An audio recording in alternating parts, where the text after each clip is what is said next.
حضرت رابعہ بصری بظاہر نہ تو کوئی ملکہ تھی، نہ شہزادی، اور نہ ہی کوئی دنیا کی حسین و جمیل عورت، لیکن آج 1200 سال گزر جانے کے بعد بھی ان کا نام زندہ ہے۔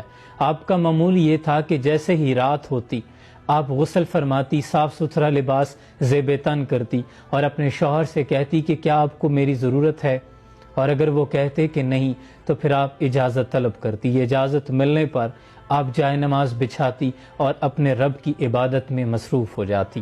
تہجد کے وقت آپ اکثر یہ دعا مانگا کرتی کہ اے میرے مالک، دن چلا گیا، رات چھا گئی ہے، دنیا کے تمام بادشاہوں کے دروازے بند ہو چکے ہیں، لیکن میرے مالک تیرا در تو اب بھی کھلا ہے، تیری بندی تیرے در پر تیرے فضل کی تلاش میں ہے، جھولی پھیلائے بیٹھی ہے۔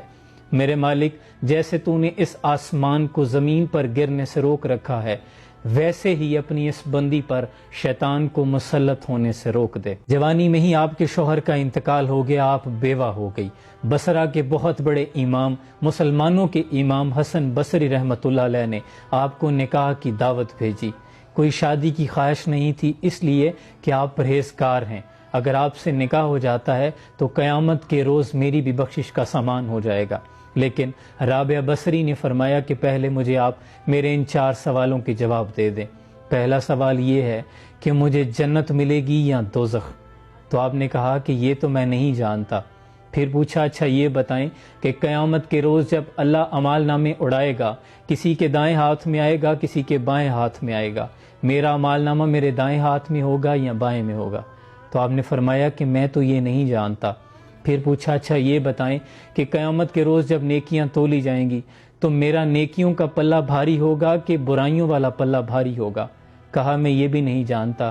کہا اچھا یہ بتا دیں کہ قیامت کے روز جب دنیا پل صراط سے گزرے گی تو کچھ گر جائیں گے، کچھ گزر جائیں گے، میں گر جانے والوں میں ہوں گی یا گزر جانے والوں میں ہوں گی؟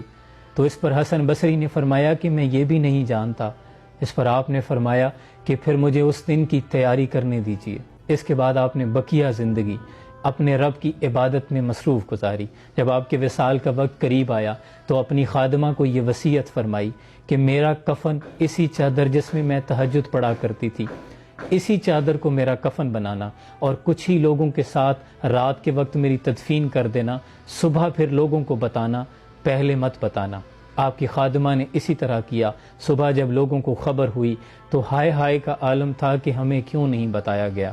اگلے روز آپ اپنی خادمہ کو خواب میں ملتی ہیں، سرخ رنگ کا ایک خوبصورت لباس زیب تن کیے ہوئے، چہرہ نورانی سورج کی روشنی کی طرح چمک رہا۔ خادمہ نے پوچھا کہ آپ کے ساتھ کیا معاملہ ہوا؟